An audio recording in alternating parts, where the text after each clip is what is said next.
네, 오늘 제 질의는 모두 다 유기농에 집중되어 있습니다.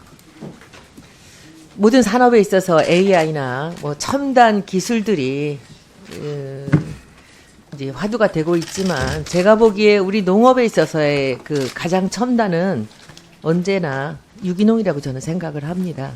기계로 할 수 없는 것, 그리고 인간이 만든 화학 물질 등을 배제한, 그리고 진짜 인간을 위한 그런 먹거리를 위해서는 저는 유기농이 굉장히 중요하다고 생각을 하고 있습니다.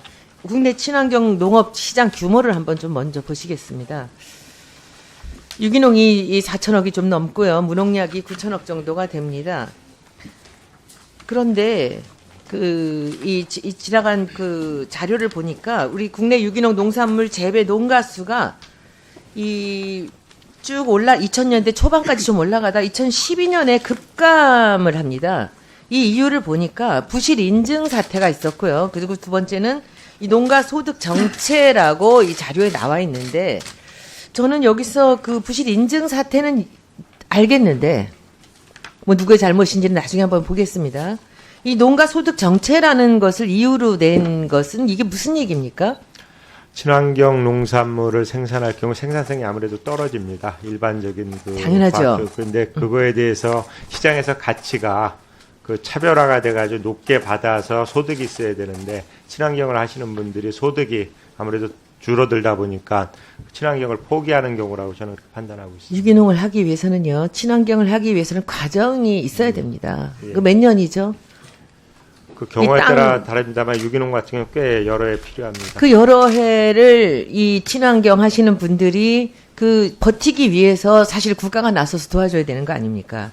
이게 친환경을 하려고 하는데 이 소득이 줄어서 그만뒀다라고 이 책임자께서 이렇게 얘기하시는 거는 제가 보기에는 좀 직무유기 같다는 생각이 듭니다. 왜냐하면 3년, 4년의 그 시간 동안은 국가가 배려를 해야 된다는 것이죠. 그리고 다른 산업에 비해서 우리가 이 친환경이나 농가에 주는 그런 그 예산은 참 터무니없이 적다라고 알고 있습니다.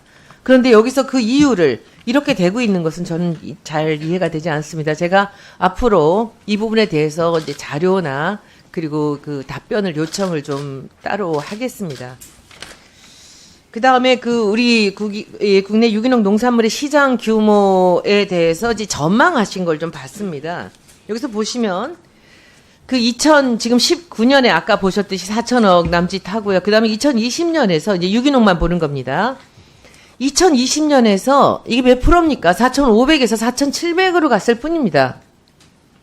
그리고 2021년에 4,900억 원 정도를 보다가 그 다음에 2025년에 5,700 정도, 이 자료가 이렇게 나오는데 이게 너무 소극적인 거 아닙니까? 관심이 없다고밖에 볼 수가 없거든요. 혹시 이 농진청에서 그 유기농에 대한 생각은 어느 정도 청장님이나 그리고 이 국가 예산이나 여러 가지를 우리가 볼 수가 있는데, 유기농에 대해서 어떤 개념을 갖고 계시고 도대체 어떤 그 희망을 보고 계시는지 저는 그게 참 궁금합니다.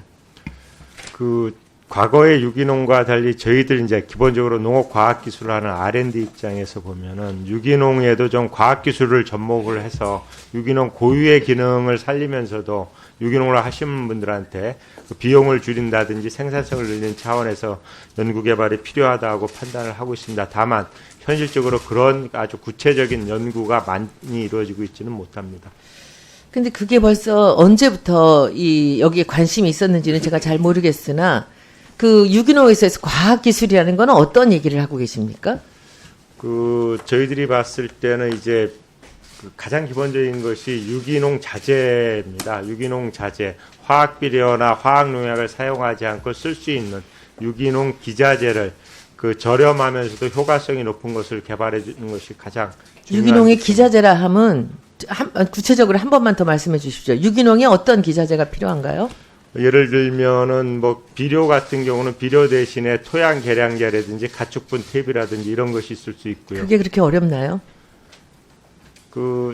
농진청에서 지금 하고 있는 일 중에서 우리 국민이 먹어야 될, 섭취해야 될 가장 중요한 먹거리에 관련된 부분인데, 그 기술 개발이 이렇게 제가 보기엔 지금 청장님 말씀하시는 건 그야말로 아주 기본 단계밖에 안 되거든요. 그 외에 이제 뭐 미생물 같은 것도 저희들이 많이 개발을 하고 있습니다. 미생물을 통한 제재 같은 것도 하고 알겠습니다. 있고요. 유기농이 도대체 어떤 것인가 잠깐 한번 이 농산물 가격 차이에서 한번 보겠습니다.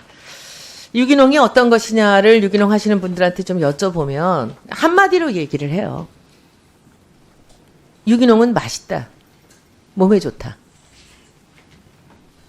유기농은 못생기고 이 균일화되어 있는 크기를 갖지는 못할지 몰라도 오직 첫 번째는 맛있습니다. 그리고 몸에 좋다는 것은 더 큰 가치겠죠. 그런데 지금 유기농은 보통 통상으로 보면 여기 이제 배사과 이런 여러 가지 돼 있는데 보통 제가 알기로 1.5에서 2배 정도의 가격을 받는 걸로 알고 있습니다.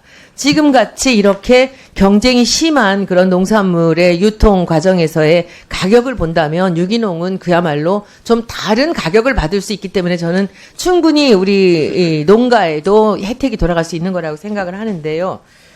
여기서 제가 보기에 여기 잠깐 우리 이 2017년 국가별 한번 경작지 비율을 한번 보겠습니다. 이 자료를 보면요. 이게 주로 유럽의 이 1등부터 이제 그 순위별로 다 유럽에 이제 집중돼 있습니다. 그 이유는 미국 같은 데는 대형으로 농장을 경영하기 때문에 그야말로 농약을 쓰지 않고는 경작할 수가 없죠. 그러니까 유럽에서는 작은 땅의 효율을 높이기 위해서 아주 고전적인 그런 유기농 기법들이 발달이 된 걸로 알고 있습니다. 그런데 한번 보십시오. 우리하고 비슷한 그런 나라들 여러 가지 땅의 면적이나 이런 거를 봤을 때 우리 지금 1.2%의 수준을 한번 봐주시기 바랍니다. 그리고 제가 이제 하나 여쭤볼 것은 세계적으로 유기농의 기술 개발에 있어서 가장 앞서 있는 나라가 있다면 어디라고 생각하고 계십니까? 청장께서는? 제가 개인적으로 독일 아닌가 싶은데요. 제가 잘못. 쿠바입니다. 쿠바가 유기농에 대해서는 굉장히 넓게 확산하고 있습니다. 아마 기술적인 측면에서는 제가 왜냐하면요. 쿠바는 유기농을 하지 않으면 살 수 없는 상황에 처해 있었기 때문에 쿠바 봉쇄가 시작되면서 쿠바가 유기농을 할 수밖에 없었습니다. 비료나 농약이 들어갈 수가 없었어요. 그래서 유기농이 어쩔 수 없이 먹고 살기 위해서 시작된 것입니다. 도시 농업이라는 것도 세계에서 제일 앞서 있는 게 쿠바입니다. 작년에 제가 여름 휴가 때 이제 쿠바를 가서 유기농에 대해서 공부를 했습니다. 제가 찍은 사진들입니다. 쿠바는 유기농을 어떻게 하고 있냐면요. 식물 간의 천적을 이용합니다. 혹시 거기에 대해서 알고 계십니까? 예. 천적을 통해 가지고 화학 농약을 안 쓰는 방식이 있습니다. 지금 제가 말씀드리는 유기농이라고 함은 화학 농약을 쓰지 않는 겁니다. 모두가 다. 근데 그 중에서도 우리가 이 곤충이라든지 다른 천적을 이용한 얘기들은 많이 들었지만 제가 쿠바의 이 유기농에 대해서 공부를 하게 된 그 이유는 바로 이 부분입니다. 식물 간의 천적입니다. 식물 간의 천적이라는 것은 이 식물들에서 이 꽃을 통해서 벌레나 벌과 나비와 모든 이 곤충들이 식물을 통해서 번식을 합니다.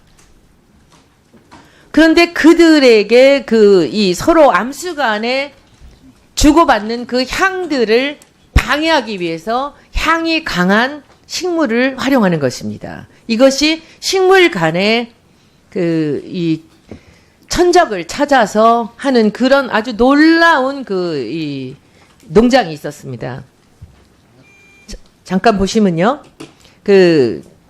이 시내 한복판에 있는 유기농 농장을 하는 쌀시내 농장이라는 곳이 있었는데 거기서 이분들이 개발한 것이 바로 분변토 또는 부변토라고 하는 지렁이를 이용해서 어떤 오염된 땅에도 이 지렁이를 넣어놓고 어느 시간을 보내면 이 지렁이의 변을 통해서 이 땅이 바뀌는 겁니다. 그래서 쿠바에서는 20cm의 땅만 있으면 어디서나 유기농 농사를 지을 수 있다 해서 도시 농업을 시키기 시작했습니다. 왜냐? 먹을 게 없었기 때문입니다. 그래서 이 쿠바의 농법을 제가 보고 여기서 이분을 모셔다가 사실은 전주나 순천이나 전남 지역에 이 강의를 하게 했습니다. 2번이나 왔다 가셨는데요. 그때 당시에 몇 번을 말씀을 드렸는데 우리 그 농수산부에서는 관심이 없었습니다. 두 번째는 이 천적을 이용한 유기농의 활용 사례를 두 번째 질의에서 보겠습니다.